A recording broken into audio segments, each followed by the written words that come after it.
First ఏమంటారు, stage మీదకి వెళ్ళినప్పుడు నా ఫేస్ చూసిండ్రా, రిలీఫ్ రాననుకున్న పేరు వచ్చింది. సో అట్లాంటి ప్లేయర్ కి ఫస్ట్లీ ఓవర్ కాన్ఫిడెన్స్ ఎట్లుంటది, వెళ్ళేదే ఒక లాస్ట్ కంటెస్టెంట్ లోకి వెళ్తున్నా కొంచెం జాగ్రత్తగా ఉండి వెళ్ళాలన్న ఒక మైండ్ సెట్ లోనే వెళ్తారు. నేను బయట ఎట్లుంటానో కాన్ఫిడెంట్ గా అదే క్యారీ చేస్తూ కూర్చొని తప్పితే నథింగ్ ఎల్స్. ఐ గెస్ ఒకటి మేబీ ఎందుకు అనిపించచ్చు అంటే ఫస్ట్ 3 days లో చాలా క్విక్లీ జడ్జ్ చేశాను, బట్ వాళ్ళతో మళ్ళీ ప్యాచప్ కూడా అయిపోయారు. సో మేబీ ఓవరాల్ జర్నీ చూస్తే ఆ ఓవర్ కాన్ఫిడెన్స్ అన్న ఫ్యాక్టర్ కూడా కొంచెం తగ్గిపోవచ్చు ఏమో అని నాకు కూడా వచ్చింది అనిపిస్తుంది.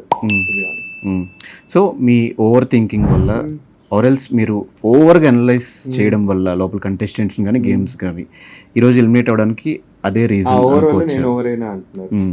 First again repeating the same things, over thinking. నేను చెప్పిన ఫస్ట్ అసలుకి బిగ్ బాస్ గేమ్ రేంజ్ అంతా థింకింగ్ చేయలేదని నేను ఫీల్ అవుతున్నాను లోపల. ఓకే.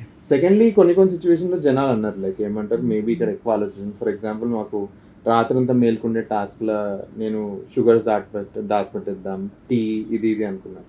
అక్కడ యాక్చువల్లీ ఏ కొన్ని మీకు అనిపించలేదు. సన్నార్ లోపల థమ్స్అప్స్ కోసమే వెళ్తారు, ఎందుకంటే కెఫీన్ ఉంటుంది దాంట్లో, అందరం మేల్కోవచ్చు అని. అది ఆపేస్తాం మేము.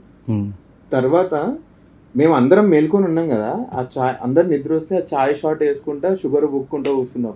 షుగర్ రష్ వచ్చి నిద్ర మానేయాలని ఇది అందరూ అప్రిషియేట్ చేసిన తర్వాత. ఇదంతా అయితే మన టెనెంట్స్ ఉన్నారు, టెనెంట్స్ లో సుమన్ గారు పడుకుంటారు. అయితే ఇమాన్యుల్ అని వచ్చి మీరు అందరు షుగర్ ఎందుకు బుక్కుతుందంటే ఇంకా ఆల్రెడీ వేరే టీమ్ మేట్స్ నుంచి న్యూస్ లీక్ అయిపోతుంది.